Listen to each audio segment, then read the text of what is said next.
إن الحمد لله نحمده ونستعينه من يهدي الله فلا مضل له ومن يضلل فلا هادي له أشهد أن لا إله إلا الله وحده لا شريك له وأشهد أن محمدا عبده ورسوله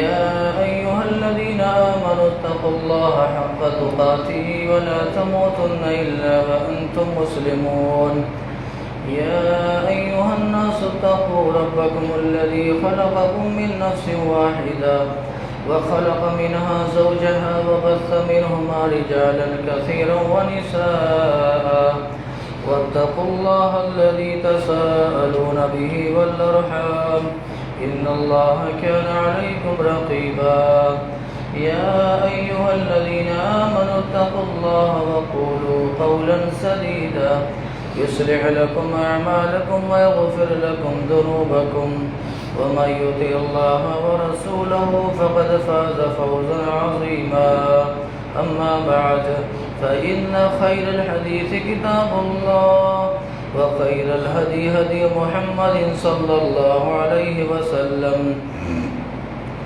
وشر الأمور محدثاتها وكل محدثة بدعة وكل بدعة ضلالة وكل ضلالة في النار قال الله تبارك وتعالى في القرآن العظيم والفرقان الحميد اليوم أكملت لكم دينكم وأتممت عليكم نعمتي ورضيت لكم الإسلام دينا وعن أبي أمامة رضي الله تعالى عنه قال حججت مع رسول الله صلى الله عليه وسلم حجة الوداع فحمد الله وأثنى عليه ثم قال ألا لعلكم لا تروني بعد عامكم هذا قاله 3 مرات فقام رجل طويل كأنه من رجال شنوءا فماذا الذي نفعل يا رسول الله فقال رسول الله صلى الله عليه وسلم اعبدوا ربكم وصلوا خمسكم وصوموا شهركم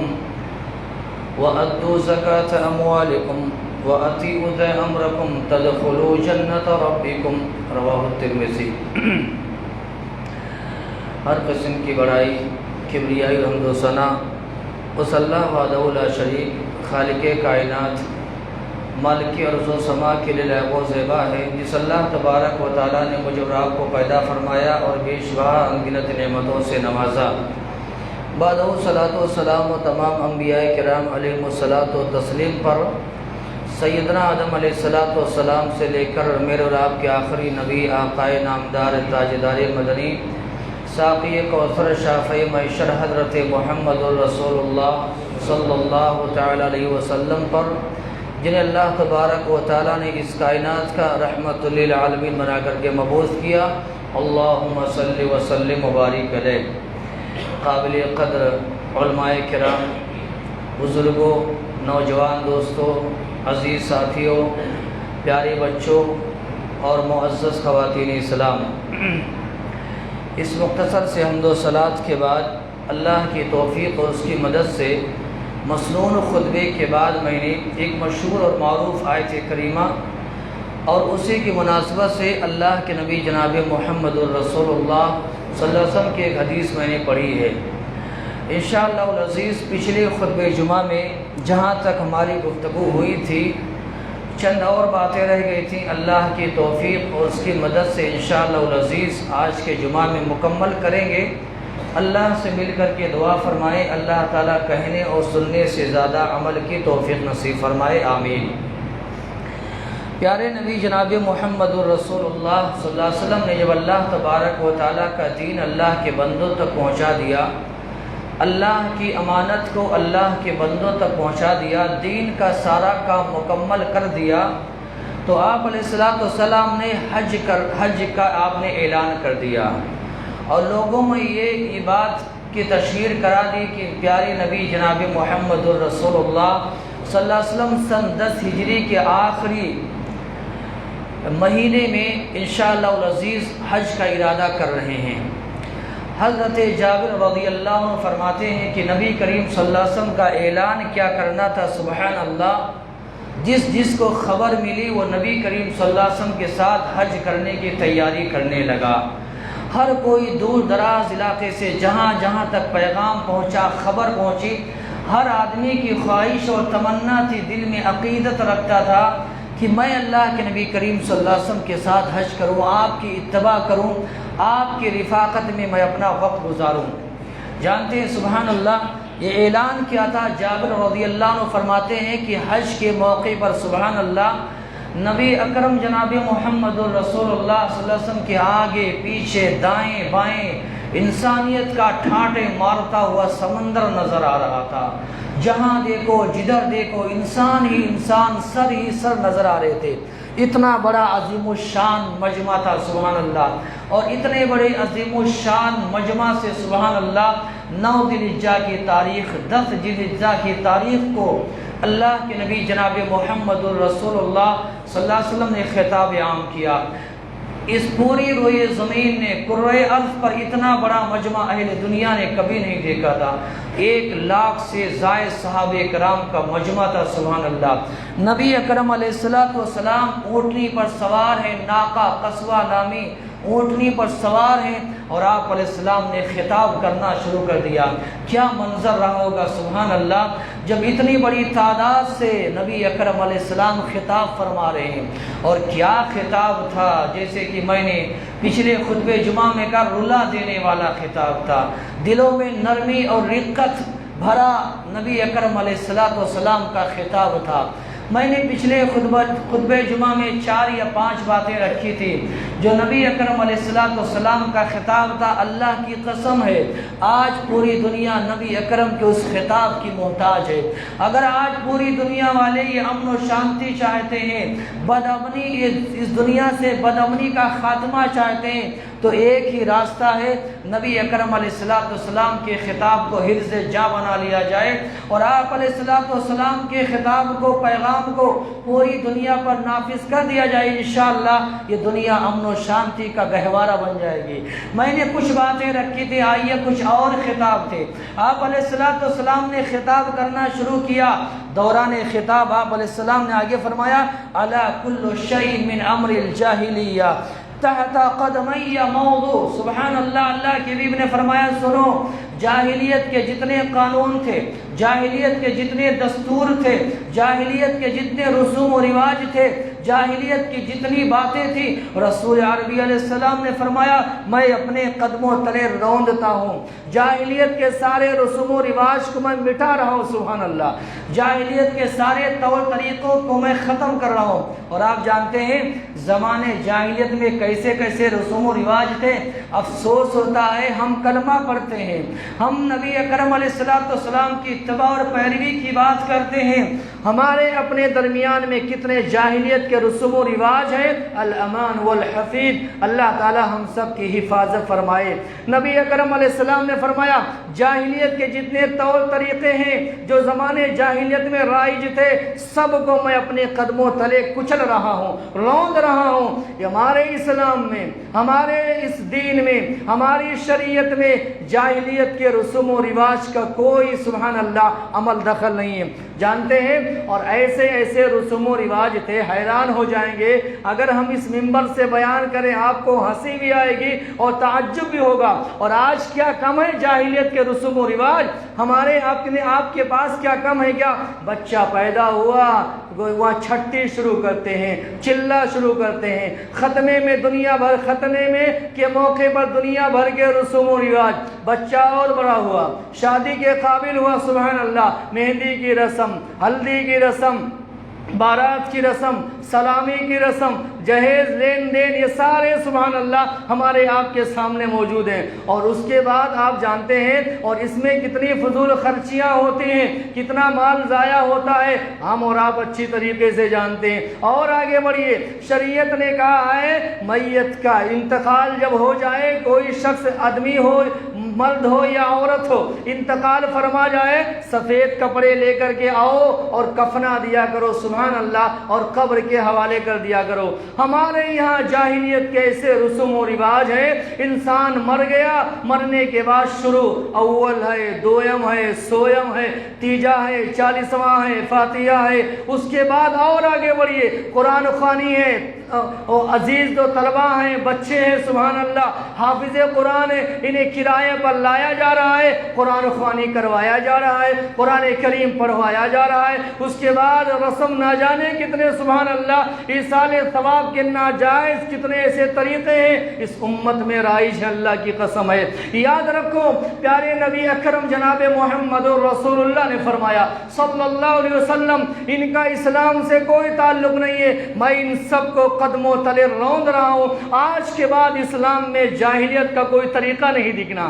سبحان اللہ، اللہ سے دعا فرمائے یہ جتنے جاہلی رسوم و رواج ہیں، یہ امت مبتلا ہے، خرافات میں مبتلا ہے، رسوم و رواج میں پھنسی ہوئی ہے، اللہ تبارک و تعالیٰ سے دعا فرمائے اللہ اس امت کی حفاظت فرمائے، آمین۔ اس کے بعد پیارے حبیب علیہ السلام نے اپنا خطاب عام جاری رکھا، وقت نہیں ہے میں ساری باتوں کو تفصیل سے رکھوں، وقت اپنی تنگ دامنی کا شکوہ کر رہا ہے، آئندہ بھی کرے گا، اللہ کی کیا مرضی اور مشیت ہے۔ اللہ کے حبیب نے اپنا خطاب عام جاری رکھا اور فرمایا سنو، زمانے جاہلیت میں کیا تھا معلوم ہے؟ سود کا جال بچھا ہوا تھا، سودی کاروبار کا جال بچھا ہوا تھا، جہاں دیکھو جدھر دیکھو سود میں مبتلا ہر آدمی نظر آ رہا تھا۔ غریب انسان کیا ہوتا تھا معلوم ہے؟ یہ امیروں کا غلام بن جاتا تھا، سودی کاروبار کی وجہ سے غریبوں کا خون چوسا جاتا تھا۔ عرفہ کے میدان میں، عرفہ کی وادی میں پیارے نبی اکرم جناب محمد رسول اللہ نے اعلان کیا، کہا سنو ربا الجاہلیہ موضوع، کہا یاد رکھو زمانے جاہلیت میں جتنے سودی کاروبار تھے نا، میں اپنے قدموں تلے روند رہا ہوں، آج کے بعد اس امت کے افراد میں کوئی سودی لین دین والا نظر نہیں آنا، سبحان اللہ۔ اور کیا بتایا جائے، سبحان اللہ، یہ میرا موضوع نہیں ہے، میں سود پر خطبہ جمعہ دینے کے لیے کھڑا نہیں ہوا ہوں، ارے یہ تو حجۃ الوداع کا خطاب عام تھا جس کا میں نچوڑ پیش کر رہا ہوں۔ جانتے ہیں پیارے نبی اکرم علیہ السلام نے سب سے پہلے کیا فرمایا؟ سب سے پہلے میں اپنے چچا عباس بن عبد المطلب رضی اللہ تعالیٰ کا جو سودی کاروبار تھا میں ختم کرتا ہوں اور اپنے قدموں تلے کچل رہا ہوں۔ یہ جانتے ہیں ایک بہت بڑا پیغام اس کے اندر موجود ہے، تبلیغ کا آغاز کہاں سے ہونا چاہیے، اصلاح کا انداز کیسا ہونا چاہیے، اپنے گھر سے شروعات کیجئے، اپنی ذات سے شروعات کیجئے، اپنے محلے سے شروعات کیجئے۔ یہاں میرا آپ کا حال یہ ہے، چراغ تلے اندھیرا، قریہ قریہ گھوم رہے، شہر شہر گھوم رہے، ملک ملک گھوم رہے، اصلاح کے نام پر، تبلیغ کے نام پر، دعوت کے نام پر۔ رسول عربی علیہ السلام نے کہا دعوت و تبلیغ کا انداز یہ ہے، پہلے اپنی ذات سے اصلاح کرو، اپنے گھر سے اصلاح کرو۔ اللہ کے حبیب نے فرمایا سودی کاروبار یہ حرام ہے، سودی کاروبار، سودی بزنس یہ حرام ہے، سب سے پہلے میں اپنے چچا عباس ابن عبد المطلب کے سود کو میں ختم کر رہا ہوں۔ جانتے ہیں اصل وجہ کیا تھی؟ زمانے جاہلیت میں سودی سسٹم بڑا عام تھا، سودی کاروبار بڑا عام تھا۔ جانتے ہیں اللہ تبارک و تعالیٰ کے کلام کو پڑھیے، اللہ کی قسم ہے، اللہ نے فرمایا اتقوا اللہ وذروا ما بقی من الربا ان کنتم مؤمنین۔ اے دنیا والو، اگر واقعی میں ایمان کے دعوے دار ہو، ایمانی اگر رمق ہمارے اندر موجود ہے، ایمانی غیرت اور حمیت موجود ہے، اللہ سے ڈرو، سودی کاروبار کرنا چھوڑ دو۔ یہ عرفہ کے میدان میں نبی علیہ السلام نے فرمایا تھا سودی کاروبار چھوڑ دو اگر واقعی میں ایمان والے ہو، اگر واقعی میں مومن ہو۔ اور اللہ نے آگے فرمایا فَإِن لَّمْ تَفْعَلُوا فَآذَنُوا بِحَرْبٍ مِّنَ اللَّهِ وَرَسُولِهِ۔ اگر سودی کاروبار نہیں چھوڑو گے، سودی لین دین نہیں چھوڑو گے، سودی پیشہ نہیں چھوڑو گے، جاؤ اللہ اس کے رسول سے جنگ کے لیے تیار ہو جاؤ، نعوذ باللہ۔ کس مرد مجاہد میں یہ طاقت ہے کہ وہ اللہ اس کے رسول سے جنگ کرے؟ جانتے ہیں اللہ تبارک و تعالی نے اپنے کلام عزیز میں سودی کاروبار کرنے والے سے جنگ کا اعلان کیا ہے۔ اور اللہ اکبر، اللہ نے ایک جگہ فرمایا لا تظلمون ولا تظلمون، نہ تم کسی پر ظلم کرو نہ تم پر ظلم کیا جائے۔ ایک جگہ اللہ تعالیٰ نے فرمایا یمحق اللہ الربا ویربی الصدقات، اللہ تبارک و تعالی سودی سسٹم کو برباد کر دے گا، سودی نظام کو اللہ برباد کر دے گا، اور صدقات کو، زکوٰۃ کو، عطیات کو، خیرات کو اللہ تعالیٰ بڑھا کر کے رہے گا۔ جانتے ہیں پیارے حبیب جناب محمد رسول اللہ صلی اللہ علیہ وسلم کے جو چچا تھے نا عباس عباس رضی اللہ عنہ یہ بہت بڑے کاروباری آدمی تھے، بہت بڑے بزنس مین تھے، تاجر تھے۔ مکے والے ان کے پاس آتے تھے، قرضے میں قرض لیا کرتے تھے اور بدلے میں سود دیا کرتے تھے۔ سود کس کو کہتے ہیں کس کو نہیں معلوم ہے؟ 1000 روپیہ میں نے آپ سے لیا یا آپ نے مجھ سے لیا اس شرط پر کہ آئندہ مہینہ مجھے آپ 1100 دیں گے، آئندہ مہینہ مجھے آپ 1100 دیں گے۔ یہ 100 روپیہ جو آپ نے میں نے زیادہ لیا نا، یہی سود ہے۔ اور اللہ کی قسم ہے، یہ اللہ کا یہ چیلنج ہے، یہ وعدہ ہے، 1000 روپیہ کی برکت اللہ 100 روپیے کی نحوست کی وجہ سے ختم کر دیتا ہے۔ اگر آپ کے 1000 روپیہ میں 1 روپیہ بھی سود آ گیا، جہاں چیلنج ہے یہ رب ذوالجلال کا، تمہارے 1000 میں برکت نہیں آئے گی۔ یہ اللہ کا وعدہ ہے۔ اور 100 روپیہ آپ کی جیب میں پڑا ہوا ہے، سود کی نحوست سے پاک ہے، جاؤ خرچ کرتے جاؤ، انشاءاللہ ختم نہیں ہوگا۔ یہ اللہ کا وعدہ ہے۔ نبی اکرم علیہ السلام کی حدیث پڑھی ہے، وقت نہیں ہے، اللہ کے نبی نے فرمایا الربا 73 بابا یا ابوابا، نبی نے فرمایا، یہ حدیث نبی کی ہے، مجھے کچھ نہیں کہنا، یہ پیارے نبی علیہ السلام کی حدیث۔ نبی نے فرمایا سود کے 73 درجے ہیں، 73 درجے یا دروازے ہیں۔ نبی علیہ السلام نے فرمایا سب سے کم درجہ سود یہ ہے کہ کوئی آدمی اپنی ماں کو بیوی بنا لے، نعوذ باللہ، اپنی ماں سے نکاح کر لے، اپنی ماں کو بیوی بنا لے، یہ سود کا سب سے کم تر درجہ ہے۔ تو جانتے ہیں عرفہ کے میدان میں، عرفہ کی وادی میں اونٹنی پر سوار ہیں پیارے حبیب جناب محمد رسول اللہ صلی اللہ علیہ وسلم، اور آپ یہ اعلان فرما رہے ہیں سب سے پہلے میں اپنے چچا عباس کے سود کو ختم کرتا ہوں۔ یاد رکھو، جس نے بھی میرے چچا عباس سے قرضہ لیا ہے، راس المال جو ہے نا، اصل مال ہے، وہ لا کر کے دے دے، سود کو میں نے معاف کر دیا میرے بھائیوں۔ تو یہ نبی اکرم علیہ السلام کا پیغام ہے۔ اور جانتے ہیں سود خور جو ہوتا ہے نا، مجھے معاف فرمائے، بڑا لالچی ہوتا ہے، بڑا حریص ہوتا ہے، یہ چاہتا ہے ساری دنیا کی دولت مجھے مل جائے۔ ارے چور کے اندر بھی رحم ہوتا ہے، ڈاکو کے اندر بھی رحم ہوتا ہے، غریبوں کے گھر میں ڈاکہ نہیں ڈالتا ہے۔ سود خور کے اندر یہ بھیڑیے سے بھی زیادہ خطرناک اور درندوں سے بھی زیادہ یہ بھیانک ہوتا ہے، اس میں رحم و کرم کا جذبہ نہیں ہوتا ہے۔ یہی وجہ ہے اللہ کے نبی جناب محمد رسول اللہ صلی اللہ علیہ وسلم کی حدیث میں اور اللہ تبارک و تعالیٰ کے کلام پاک میں مذمت میں بے شمار آیاتیں آتی ہیں۔ سود خور کی آنکھ سے کبھی آنسو کے قطرے نہیں نکلتے، اتنا سخت دل ہوتا ہے میرے بھائیوں۔ اس لیے ایک روایت میں نبی نے فرمایا اذا ظہر الزنا والقریہ، کہا اذا ظہر الزنا والربا فی قریہ، اللہ کے نبی علیہ السلام نے فرمایا جب کسی بستی یا گاؤں میں زنا عام ہو جائے اور سود عام ہو جائے، زنا اور سود عام ہو جائے، یاد رکھو اللہ کا عذاب ان بستی والوں کو پہنچ کر کے رہے گا، اللہ کا عذاب آ کر کے رہے گا۔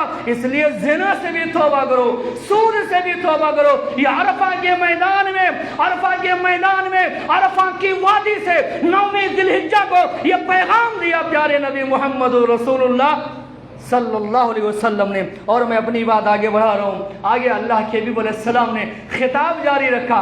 صحابہ نوٹ فرما رہے، اللہ کی قسم ہے کیا پیارا خطاب ہے، ہمیں نہیں پتا ہے، آپ کو نہیں پتا ہے، مسلمانوں کو پتا نہیں ہے۔ آج دنیا نبی کے اس خطاب کی محتاج ہے، سبحان اللہ۔ پوری دنیا کے سامنے نبی کے اس خطاب کو عام کیا جائے، نبی کے پیغام کو عام کیا جائے۔ نبی نے آگے کیا فرمایا کہ ایاکم والغلو، ایاکم والغلو فإنما من كان هلكهم الغلو فی الدین۔ اللہ کے نبی علیہ السلام نے فرمایا دین میں غلو کرنے سے بچو، دین میں زیادتی کرنے سے بچو۔ تم سے پہلے جتنی امتیں آئی ہیں ان کی ہلاکت و بربادی کا بہت بڑا ذریعہ یہ تھا، انہوں نے دین میں غلو کر ڈالا۔ غلو کس کو کہتے ہیں؟ غلو کہتے ہیں اعضائے وضو کرنے کے لیے آپ بیٹھے ہیں، آپ کے اعضاء کو دھلنا ہے، ایک میں مثال لے رہا ہوں، آپ کے اعضاء کو دھلنا ہے، سب سے کم ایک بار دھلیے، اور سب سے زیادہ 3 بار دھلیے. آپ 5 بار دھل رہے ہیں, 6 بار دھل رہے ہیں, نل کی ٹوٹی چالو ہے اور آپ پانی پہ پانی گرائے جا رہے ہیں. کہا یہ غلو ہے, اسی کو غلو کہا جاتا ہے.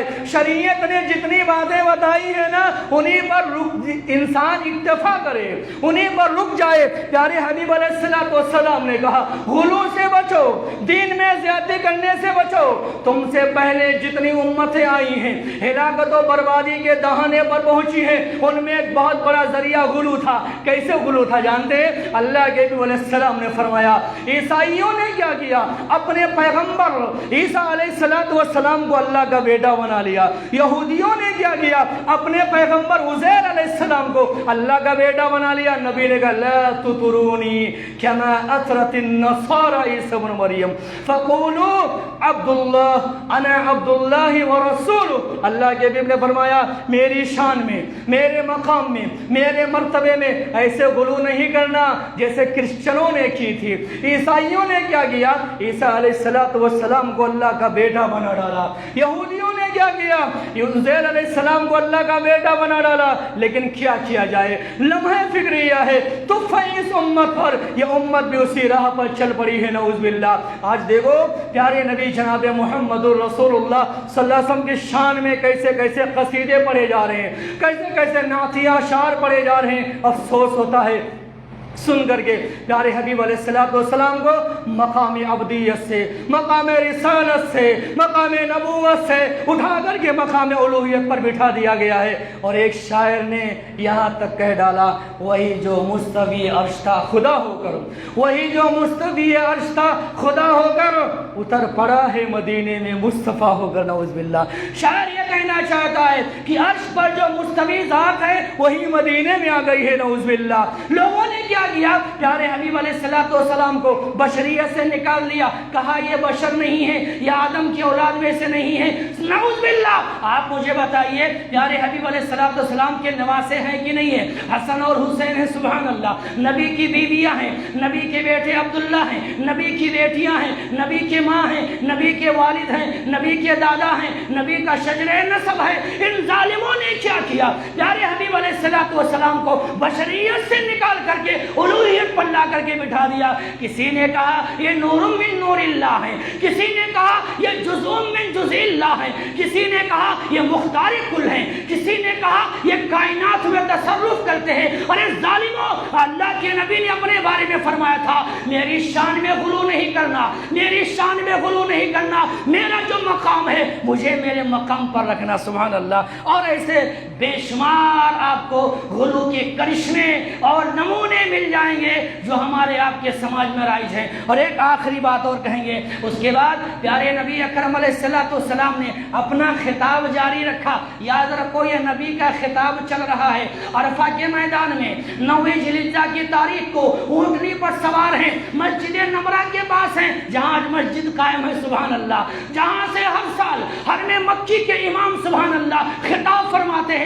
یہ اسی نبی کی سنت ہے صلی اللہ علیہ وسلم. نبی نے آگے فرمایا, کہا دیکھو میں تمہارے درمیان انا تارکم الثقلین, میں تمہارے درمیان 2 چیزیں چھوڑ کر کے جا رہا ہوں, غور سے ان باتوں کو سننا. کہا میں آپ کے درمیان میں, اے میری امت کے لوگوں, مجھے ایسا لگ رہا ہے کہ آئندہ سال میری آپ کی ملاقات نہیں ہوگی, تم مجھے دیکھ نہیں پاؤ گے. جانتے ہیں نبی نے جب یہ فرمایا معاذ ابن جبل رونے لگے. اللہ کے نبی نے کہا اے معاذ, مجھے ایسا لگ رہا ہے کہ آئندہ سال جب تم آؤ گے میری قبر کے پاس سے گزرو گے. معاذ ابن جبل رونے لگے. اور ایسا ہی ہوا. آئندہ سال جب 11 ہجری میں معاذ ابن جبل یمن سے لوٹ کر کے آئے, اللہ کی قسم ہے اپنے نبی کی قبر پر کھڑے ہو کر کے رو رہے ہیں اور کہہ رہے ہیں یا رسول اللہ, یا نبی اللہ, آپ نے سچ کہا تھا کہ جب میں لوٹ کر کے آؤں گا تو میں آپ کی قبر کے پاس سے گزروں گا. جانتے ہیں اللہ کے نبی نے کہا کہ اے میرے صحابہ, اور یہ آپ کی ذمہ داری ہے نبی کے اس پیغام کو, نبی کے اس خطاب کو دنیا کے کونے کونے میں پہنچانا. اے